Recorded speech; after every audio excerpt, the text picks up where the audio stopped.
अस्सलाम वालेकुम स्टूडेंट्स, उम्मीद है आप सब खैरियत से होंगे।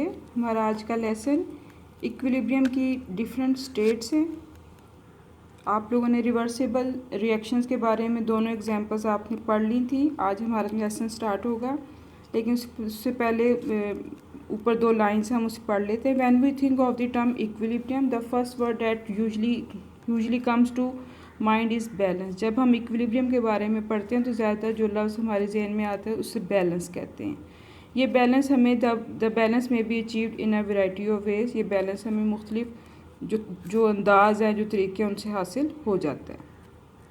इसके बाद तीन इसकी डेफिनेशन है। एक केमिकल इक्विलिब्रियम स्टेट है, फिर आगे उसकी दो टाइप्स हैं, पॉसिबिलिटीज़ हैं, डायनेमिक इक्विलिब्रियम और स्टैटिक इक्विलिब्रियम। लेकिन उससे पहले आप ये स्केच देखिए प्लीज़, अगर हो सके तो आप कॉपीज़ के ऊपर इसे बना के अपने बुक के साथ एक पेज के ऊपर इसको बना के अपनी बुक के साथ आपने इसे ये पेस्ट कर लेना। ये ऐसा ऐसा हर टॉपिक में तकरीबन रिपीट होगा। इस पर मैंने आपको ये बताने की कोशिश की है कि जब केमिकल रिएक्शन होता है, रिएक्टेंट आपको पता है प्रोडक्ट में चेंज होते हैं। तो केमिकल रिएक्शन के स्टार्ट से पहले, जब केमिकल रिएक्शन स्टार्ट नहीं हुआ, तो रिएक्टेंट की अमाउंट 100% होती है और जो उसके प्रोडक्ट होते हैं उनकी अमाउंट 0% होती है। लेकिन जब केमिकल रिएक्शन स्टार्ट हो जाता है तो रिएक्टेंट की अमाउंट आहिस्ता आहिस्ता डिक्रीज़ होती है, जो प्रोडक्ट्स हैं उनकी अमाउंट आहिस्ता इंक्रीज़ होती है। वो हमें ये बताता है कि जो केमिकल रिएक्शन स्टार्ट हो गया। लेकिन एक वक्त ऐसा आता है जब रिएक्टेंट और उसके प्रोडक्ट दोनों की अमाउंट 50-50% होती है। इस कंडीशन को हम कहते हैं, इस कंडीशन पे हमें रिवर्सिबल रिएक्शन हासिल होता है और इसको हम कहते हैं डायनेमिक इक्विलिब्रियम स्टेट। लेकिन फिर जब ये रिएक्शन स्टिल कंटिन्यू रहता है तो रिएक्टेंट ऐसा अपने प्रोडक्ट में चेंज होते होते 0 पे आ जाते हैं और प्रोडक्ट जो है अब कंप्लीशन पे आते आते 100 पे आ जाते हैं। तो इस कंडीशन में हम कहते हैं कि जब रिएक्टेंट अपने प्रोडक्ट में चेंज हो गए तो ये इरिवर्सिबल रिएक्शन है। तो 50-50 वाली जो कंडीशन है उसको हमने देखना है।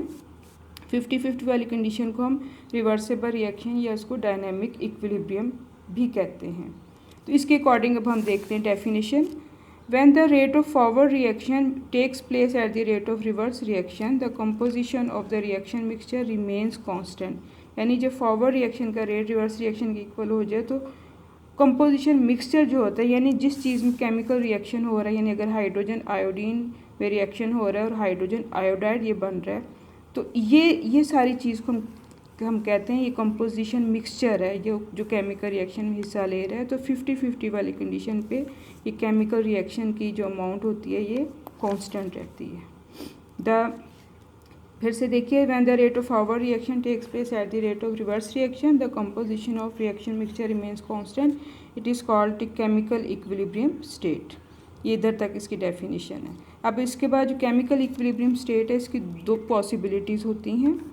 एक को हम कहते हैं स्टैटिक इक्विलिब्रियम और एक होती है dynamic equilibrium.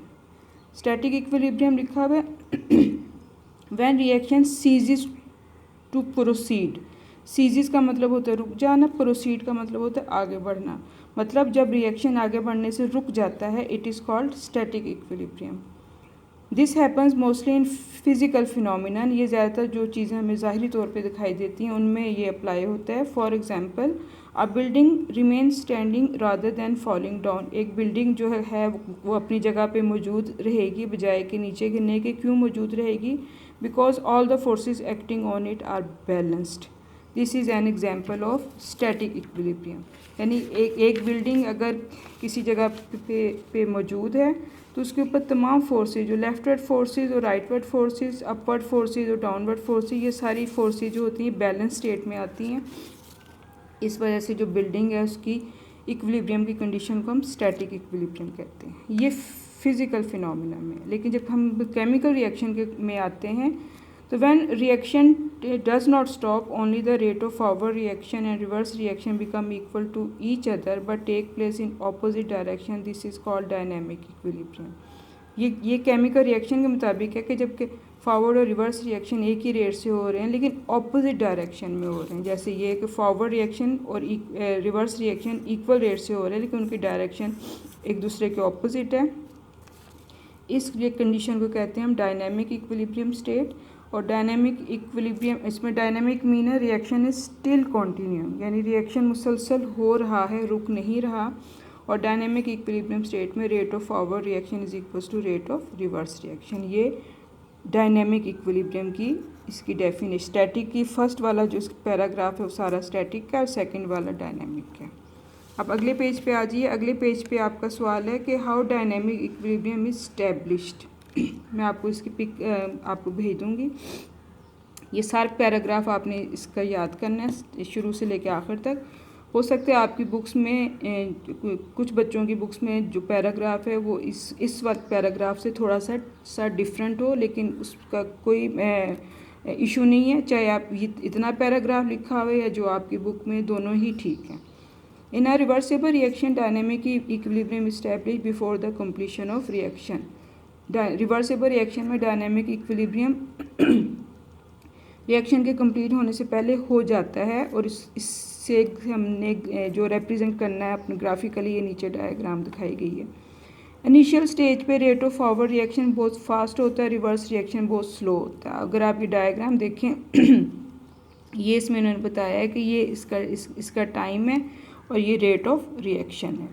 Rate of reaction में भी अगर हम यहाँ इसको 10, 20, 30 पर निशान लगा के 100 तक निशान लगा लें तो ये हम बता सकते हैं कि जब केमिकल रिएक्शन स्टार्ट होता है तो फॉरवर्ड रिएक्शन का रेट बहुत फास्ट होता है और रिवर्स रिएक्शन का रेट बहुत स्लो होता है। लेकिन वक्त गुजरने के साथ साथ फॉरवर्ड रिएक्शन स्लो डाउन होता जाता है और रिवर्स रिएक्शन स्पीड अप होता जाता है। लेकिन जब 50-50 वाली इसकी कंडीशन आती है तो इस पे rate of forward reaction becomes equal to rate of reverse reaction. इधर लिखा हुआ है at equilibrium state rate of forward and reverse reaction becomes equal. तो जब रिवर्स रिएक्शन का रेट और फॉरवर्ड रिएक्शन का रेट ये दोनों इक्वल हो जाते हैं तो हमारे पास डायनेमिक इक्विलिब्रियम स्टैब्लिश होता है। ये मैंने इसके आंसर क्वेश्चन आपने कॉपीज़ पे लिखने हैं। फर्स्ट आपका क्वेश्चन है define the chemical equilibrium state, ये मैंने आपको निशान बता दिया आपने। When the rate of forward reaction से लेके केमिकल इक्विलिब्रियम स्टेट तक। सेकंड क्वेश्चन है define static equilibrium. Static equilibrium में भी when reaction ceases to proceed से लेके इसके फर्स्ट पॉइंट के एंड तक। डिफाइन द डायनेमिक इक्विलिब्रियम, ये भी इसका सेकंड पॉइंट कंप्लीट आपने करना है। और फोर्थ क्वेश्चन है how dynamic equilibrium is establish, ये भी आपने इधर स्टार्ट से इन अ रिवर्सिबल रिएक्शन से लेके इसकी डायग्राम के एंड तक। ये सारा आपने अपनी कॉपीज़ पे लिखना भी है और याद भी करना है। शुक्रिया।